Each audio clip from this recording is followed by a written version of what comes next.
Quais outros aspectos devemos considerar na hora de introduzir os alimentos para os bebês? Olá, eu sou Ana Tércia Ferreira, seja bem-vindo ao meu canal do YouTube e essa é a terceira aula de uma série de 4 aulas sobre introdução alimentar. Nas 2 primeiras aulas nós falamos principalmente sobre os sinais de prontidão, a importância de esperarmos os sinais que a criança apresenta além dos 6 meses de idade, né?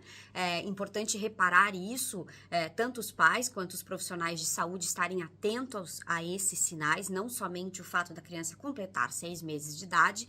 A gente viu que pode ser que às vezes uma criança está pronta um pouquinho acima dos 6 meses e também sobre a questão da ansiedade, né? Das expectativas em relação à introdução alimentar, além das formas de apresentação dos alimentos. Mas existem outros aspectos a serem considerados também na forma que você vai introduzir e no momento que você vai introduzir. Então, existem pontos importantes e sinais que a criança dá. Por exemplo, a gente respeitar sinais de fome, saciedade do seu filho, você aprender a reconhecer esses sinais são importantes.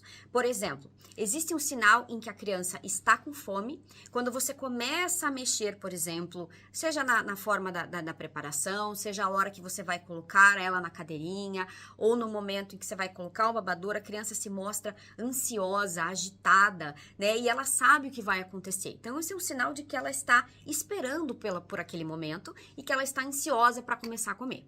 Outro sinal de respeitando a saciedade, né? Ou seja, que ela está satisfeita com a refeição, é quando você ainda está tentando alimentá-la, ou os alimentos ainda estão presentes na frente dela, e ela começa a se distrair, ela olha para o lado, ela olha para cima, ou ela começa mais a brincar com os alimentos, numa fase que ela já está mais adaptada à introdução, começa a jogar os alimentos no chão, apesar que isso também faz parte do aprendizado inicial. Existe um sinal que as crianças fazem na mesa, né? Ou seja, principalmente no cadeirão, que é aquele sinal assim. Se você observar a criança fazendo esse movimento aqui na mesa, pode ser um sinal, segundo os estudos, segundo os observadores do comportamento infantil, pode ser um sinal de que a criança já está satisfeita com aquela refeição e ela precisa sair, ou sinal de choro, etc. Então, esse é um ponto importante a ser considerado, né, na hora da introdução, respeitando os sinais de fome e de saciedade da criança. É super importante a gente entender esses sinais. Por quê? Porque eu, na minha experiência prática, teve uma situação que quando eu morava no Brasil, eu comentei com vocês nos outros vídeos, para quem assistiu os outros vídeos, eu muitas vezes fazia acompanhamento individual na casa, quando as mães pediam, quando eu achava importante também, né, que esse acompanhamento não era possível fazer no consultório, as mães estavam super ansiosas, com receio, então eu ofereci esse serviço de trabalho em casa. E teve uma vez que eu fui atender uma família, em Curitiba, e essa família, esse atendimento me deixou assim bastante assustada, porque a mãe tinha uma ansiedade muito grande em relação à introdução dos alimentos, ela tinha uma preocupação desde o início da consulta em relação ao ganho de peso do bebê, ou a perda de peso que poderia acontecer nessa fase de introdução. Ela tinha sido bastante assustada em relação a isso, em relação ao peso, à amamentação, ela tinha sofrido bastante, né? Era um sofrimento muito grande que ela tinha, e eu fiz de tudo na época para acolhê-la nesse sentimento. E é isso que nós profissionais temos que fazer, acolher o sentimento, ajudar e dar suporte, né? Conversar e passar a diretriz correta em relação a isso. Mas a mãe na época, e isso depois, porque ela era uma família muito bem de vida, e na época até a cozinheira, né, que tinha uma babá, tinha uma cozinheira para ajudar, porque a mãe também trabalhava, o pai trabalhava, enfim, era uma família bem de vida, mas que trabalhavam muito, então precisavam do suporte de outras pessoas para ajudar a cuidar dos bebês. Eram 2 bebês na época. Um estava evoluindo bem, né? Estava ganhando peso super bem, e outro não estava ganhando tanto peso, mas estava dentro das curvas de crescimento, né? Isso é um fato importante a ser considerado também.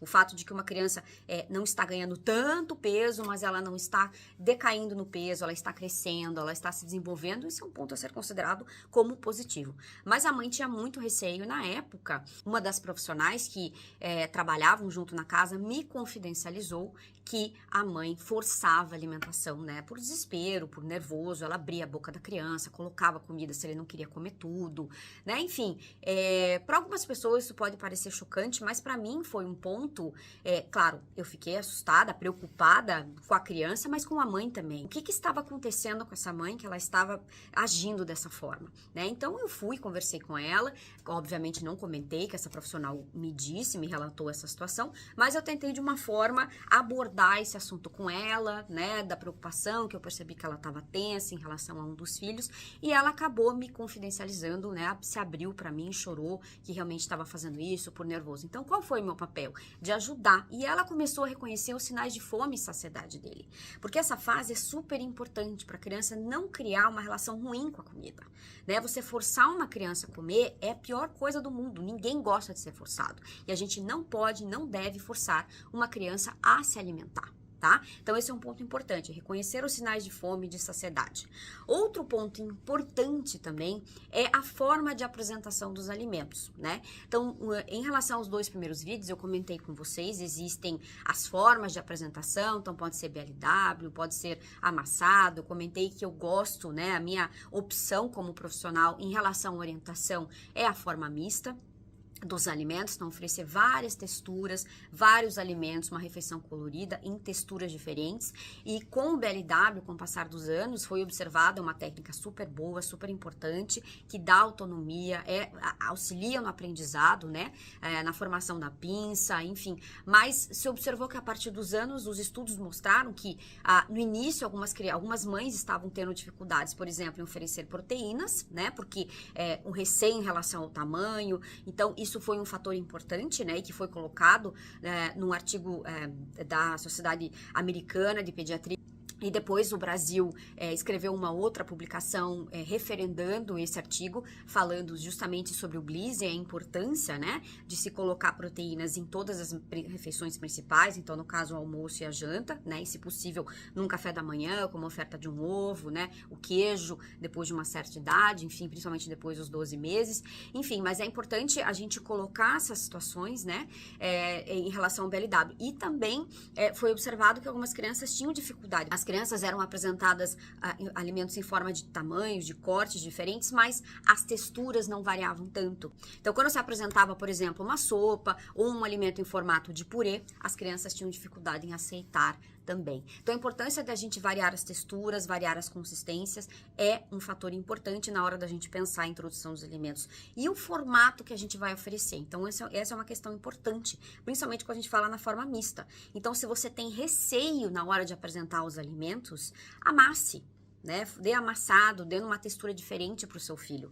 Mas o mais importante a gente observar por exemplo, alimentos em formato de bolinha, no caso a uva, o tomate cereja, o ovo de codorna, por exemplo, são alimentos que a gente pode sim que podem ser considerados como de potencial risco de engasgo, né? A maçã também, por exemplo, a gente tem que cuidar, né? Às vezes oferecer uma maçã mais no vapor, você pode fazer no vapor, por exemplo, né? Alimentos com potencial de risco de engasgo, o espaguete, por exemplo, já tive um caso de uma criança que não estava sendo acompanhada por mim, mas que a mãe depois relatou, ela estava fazendo sozinha e a criança quase se engasgou com o espaguete, né? Com um fiozinho do espaguete.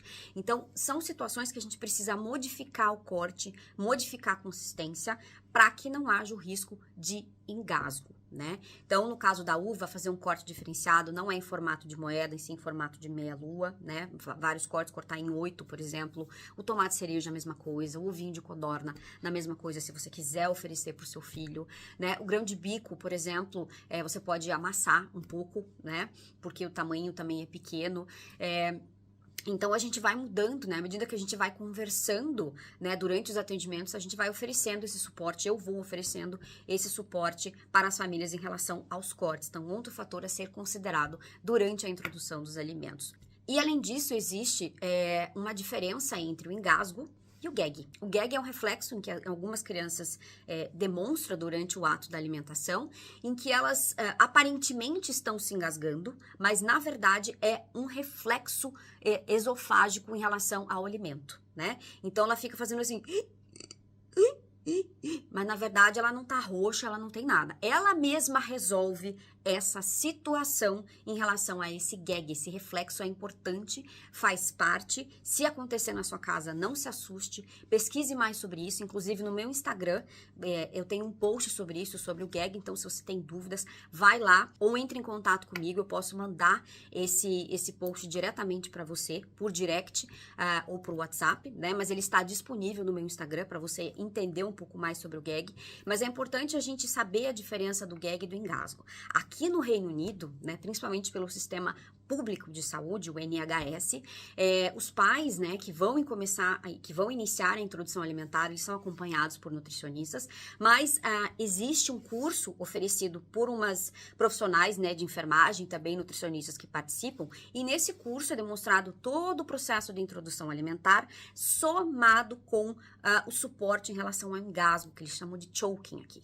Então existe um cuidado muito grande, inclusive quem trabalha com criança, quem trabalha em escolas, os professores, os profissionais, né, diretores, etc., é cobrado que esses profissionais tenham esse curso de primeiros socorros em relação ao engasgo. Inclusive, quem tem esse curso aqui no Reino Unido é considerado ainda como se fosse um patamar a mais, né? Há um olhar diferente para quem faz esse tipo de curso em relação ao engasgo. Então, é super importante você saber ajudar uma criança ou um adulto, realmente, que qualquer pessoa, infelizmente, pode se engasgar. A gente tem visto na mídia aí alguns relatos, infelizmente, de pessoas que se engasgaram, né? Outros foram parar no hospital, enfim. Então, o engasgo pode acontecer com leite materno, pode acontecer com alimento, com água, enfim. É importante a gente estar atento a isso e saber prestar os primeiros socorros. Mas existe diferença entre o engasgo e o gag. E o gag é outro ponto a ser considerado, no sentido de estarmos atentos a esse reflexo da criança, que é importante, é um reflexo esofágico para que ela realmente não se engasgue, tá?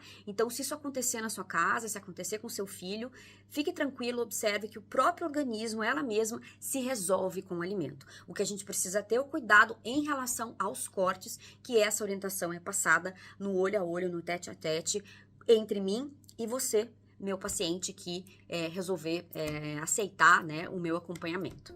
Gente, eu vou ficando por aqui. Eu espero que esse vídeo tenha sido esclarecedor para você. No próximo vídeo a gente vai falar sobre a janela imunológica. Então, se você gostou desse vídeo, já curte, já compartilha, espalha com outras pessoas, com pessoas que você conhece, da sua família, do seu convívio, que podem estar precisando dessa informação, desse conteúdo, né? E a gente se vê nos próximos vídeos. Até lá, um beijo da Nutri!